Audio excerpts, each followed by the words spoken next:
Welcome to Not Milk Never Milk. Subscribe if you're lactose intolerant. You start by locking scope. Pick one core mechanic and a single, testable level. Once set, open a free no-code engine and recreate that mechanic with drag-and-drop events. Make sure to use simple shapes or public domain assets so you don't spend time creating art. After that, build a rough playable prototype. Don't aim for polish. This first playable demonstrates the loop and proves your idea quickly, so iterate until the core feels fun. You now expand the prototype into a stable loop, wire inputs to actions, and create clear feedback for the player. Use visual scripting or event sheets to add variables for score, lives, timers, and level transitions. Once done, implement simple UI. Start, pause, and retry.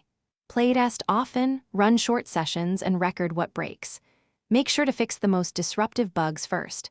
Polish comes later. Keep builds small so you finish by polishing controls, adding sound effects, and balancing difficulty for a satisfying end-to-end experience. Once ready, export to a free-friendly format like HTML5 so you can publish on free hosting or community portals. Make sure to write a concise description and include screenshots.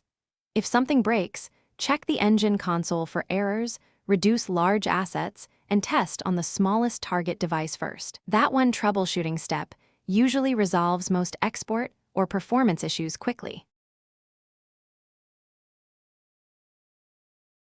Thanks for watching. If this was helpful, leave a like and consider subscribing. See you next time.